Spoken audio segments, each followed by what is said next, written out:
What is up, all of my beautiful dolly friends? I am Dr. Doll and welcome to another video.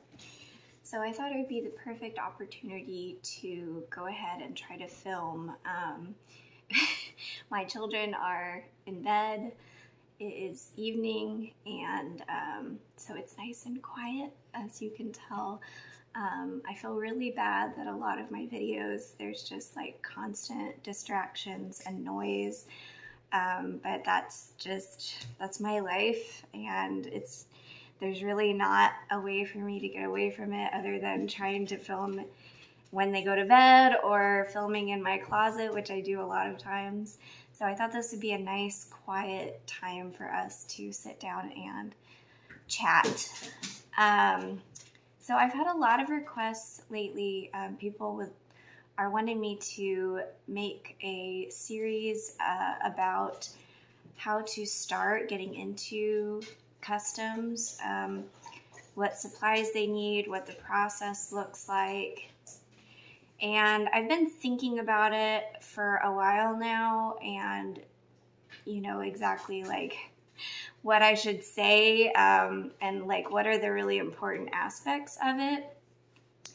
And I guess the first thing is to just do a mental check of like, what are your intentions? Why do you want to get into customs? You know, are you wanting to get into it for fun? Is it a creative outlet for you? Is it like a therapeutic outlet for you?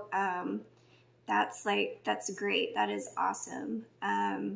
If you're getting into it solely because you think it's a good way to make money, then I would recommend maybe not, because it's really not a great way to make money. Like, you have to put a lot of yourself into it to get anything out of it.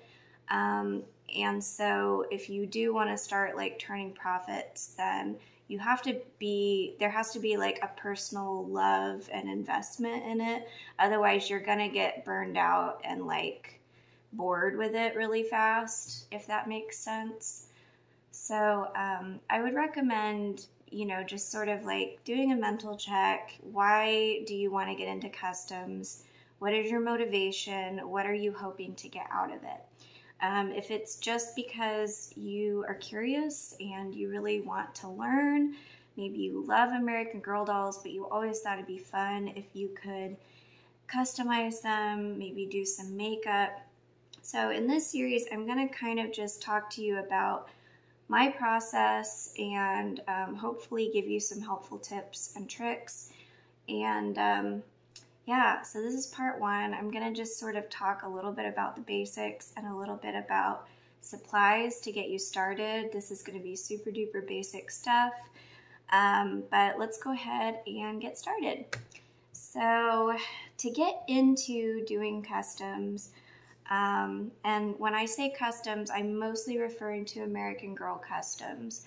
There are thousands of different dolls out there, but my specialty is American Girl dolls, 18-inch customs, and a lot of what I'm saying will be transferable knowledge to other brands and other makes, but I'm primarily talking only about American Girl customs during this series.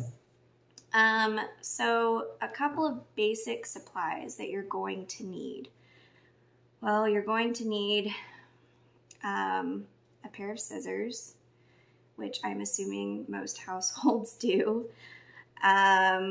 You are going to need, let's see what I've got around here.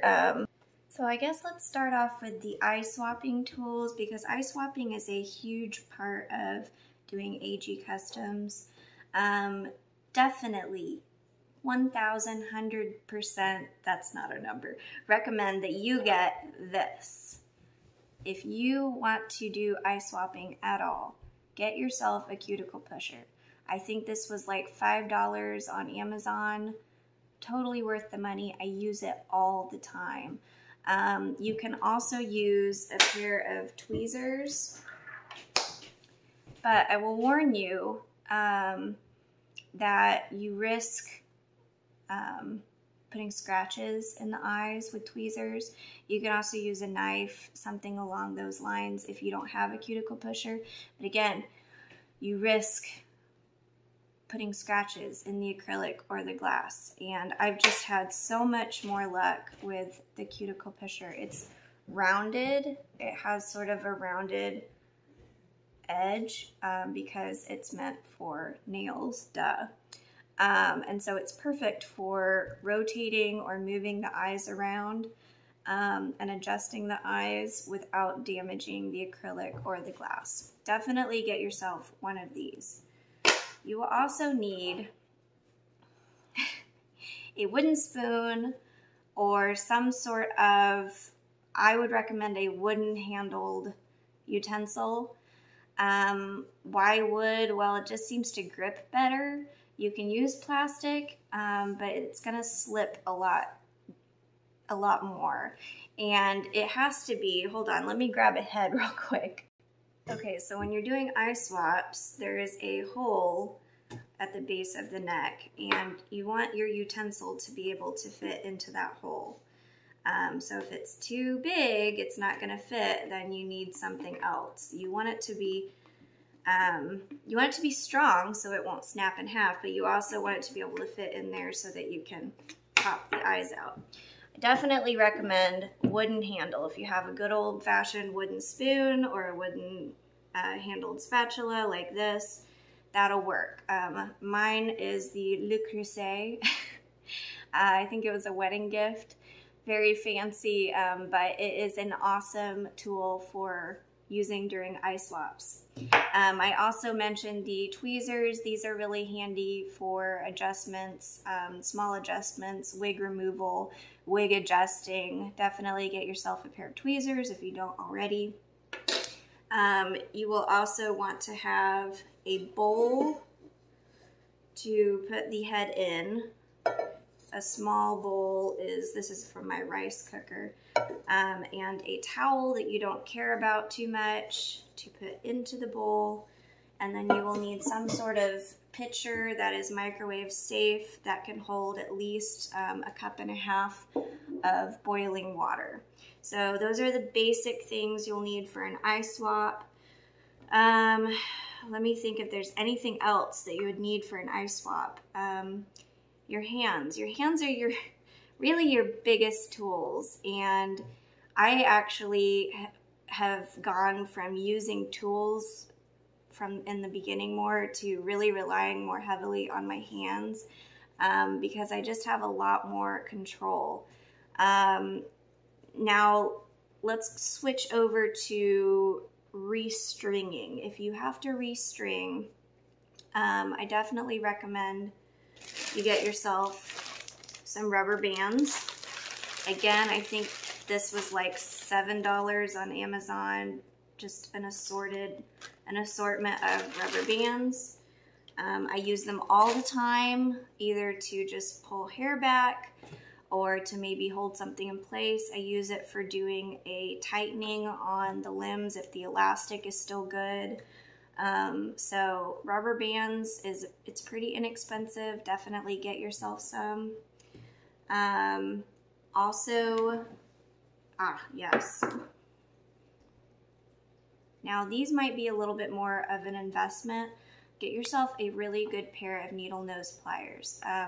So when you have to take the limbs off, and there's tension cups inside the limbs, you need something that's long and thin, but that also has a good connection so that you can get in there and grip the tension cup and pull it out. I use these all the time. They're wonderful. I had a really cheap pair before these and they didn't work very well. They didn't meet like perfectly, and my husband was like really irritated that I struggled with them so much, so he like bought me a nicer pair. It was really nice of him. You will also want to have either some restringing kits or some elastic. Let me show you what I have. So you can purchase either a restringing kit online, I buy them from Acacia Lane Dolls on Etsy. They're like $3.40. They come with the clasp. They come with all the elastic already cut. You will have to trim the elastic after you use it. Or you can buy your own elastic and cut it, and you can buy the clasp separately. I think you can buy them pretty cheap. You can buy like a pack of 50 for $5 and make your own kits. That's a more affordable way to do it. Also get yourself some zip ties. Again, very cheap. It's not a huge investment. Just get yourself a big pack of zip ties, because the newer American Girl dolls have zip ties around the neck. And when you snip them, if you have to restring or restuff, you'll have to snip the zip tie and then have something to replace it with. And you can use string and feed it through to restring, but zip ties are so much easier. So much easier than trying to restring. So those are just some of the basic things that you would need for doing eye swaps or restringing. Let's see, let's move on to like the more cosmetic stuff, the paint, the makeup. So definitely you're gonna want some paints. So any kind of acrylic paint will work. You can buy cheap old craft paint from your craft store. I have an assortment of craft paint. Some is more expensive, some is super cheap. I've got like Americana, Folk Art, Craft Smart. That is all fine. There's, you know, if you want to get nicer paint, you can. But a lot of it's just your skill as an artist. I mean, there is something to be said about the quality of paint, but a lot of it's just your application. If you know how to apply cheap paint properly, then it'll look expensive. So I recommend starting with at least a black, a brown, a white, and a couple of pinks, maybe red. Just get your basics, get like a couple of things you would need for lip color, and then maybe brows and lashes. I've sort of built my collection up over time, but definitely you're gonna want browns, black, white, and red to start out. And then you can always mix them to create new colors. If you just want to buy the primary colors, if you want to start with yellow, blue, and red, and then you can kind of mix those with black and white to create new colors. But that'll save you money. Instead of buying like a ton of colors, just buy your like basic core colors. Again, not super expensive. So then you will also want to get some sealant. Now, because any paint that you put on the face or on the body, you're going to want to make sure that it's properly sealed, because if someone wants to clean the vinyl with water or with a magic eraser, you don't want that makeup to wipe off. You want it to be protected and waterproof. So my choice for sealant, now there's a plethora of different ways to seal paint out there, and many of them are wonderful. What I found, what works for me and what's easy, is good old Mod Podge. This stuff is so easy, it dries super duper fast.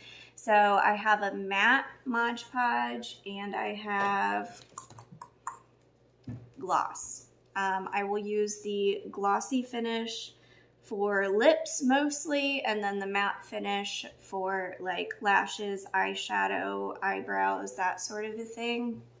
But it's so easy. You just put it right over the dry paint and it dries like literally within minutes. It's so easy to use, and then it's watertight. So, and one thing I like about it is that you can choose where it goes on. I've seen some people, they'll use a spray-on sealant, and I don't know, to me that's scary because I don't know where it's covering and where it's not. Whereas this, I'm applying it directly to the places that I want it to go. Also, it doesn't have a horribly strong smell like other sealants, so it just kind of smells like Elmer's glue. So I can totally do that. Let's see, what else are you gonna need? I like to have some glitter paint on hand. This is it's Deco Art Galaxy Glitter. If you want to do glitter eyeshadow, glitter lips, I always keep a bottle of it around. I have just this one, and then I also have a like pink tinted glitter bottle, just for fun if you want. And then you're gonna want some butterfly clips to keep the hair back. Let's say you have a doll that's already wigged. You're gonna want some kind of butterfly clips or barrettes that you can put to like keep the hair back. Rubber bands also work for that. You are going to want to have tacky glue. Where's my tacky glue? It's over here. You are going to want to get yourself some tacky glue. I use this to fix the wigs on temporarily. Now, tacky glue is not a super strong glue. It's just a craft glue. So what I do is I put a blob around the crown, and then I put the wig on, and that will keep it there, you know, so that it's not falling off when she's in storage or when I'm doing photographs. And then once the doll sells, then I will use super glue around the edges of the wig. So I've had good luck with using the Gorilla brand. Now this is pricey. I want to say this is $8. This is definitely a little bit more pricey, and I go through quite a lot of it. So I have not used other brands of super glue. I don't know if they work just as well. They might, but I trust Gorilla super glue. They do a good job. It's a very, very strong hold. So this is what I use to glue the wigs down permanently. Okay, what's next? I feel like I've just been talking. Along with your paint, you're going to need brushes. So I've got a lot of brushes here. You are going to want an assortment of shapes and points. Definitely a small round brush, a fine line brush. I would recommend a sort of fluffy brush. Even I just use actual makeup brushes. They work just great. And then maybe one larger size brush just for larger surface areas. That's kind of just to get you started. You know, you can accumulate more over time. And as brushes wear down and get gross, you'll have to replace them. But just to kind of, that's an idea just to kind of get you started. So let's see, we've talked about brushes, we've talked about paint. What else am I missing? Oh, you are also going to want some micro mesh. I think I bought these off of Amazon. Or you can either get micro mesh or you can get a very, very fine grit sandpaper. So this is a 2000 grit sandpaper. You want it just about as fine as you possibly can because what you're primarily going to be using this for is shine marks. If a doll has shine marks, you can use the fine grit sandpaper or the micro mesh to kind of buff it out a little bit and make it matte. Oh, I totally forgot with the paint. I also recommend you getting some Glazing Medium. Not everyone uses it, but I like to use it for lips especially. It just makes them, if you want them to be a little bit glossier, a little bit more tinted, because the cheaper paint especially tends to look streaky on the lips. If you're using a more high quality acrylic paint, it might not do that, but the cheap craft paint tends to look really streaky and weird when you just paint it on the lips, especially if it's super pigmented. So I like to use some Glazing Medium for my lipsticks and lip glosses. You will also need to have a brush on hand for brushing hair, duh. I like to have a spray bottle to spray the hair down and wet it before I brush. You are going to want both a non-acetone or an acetone-free nail polish remover and a nail polish remover that has acetone in it. This one, the non-acetone, is great for wig removal.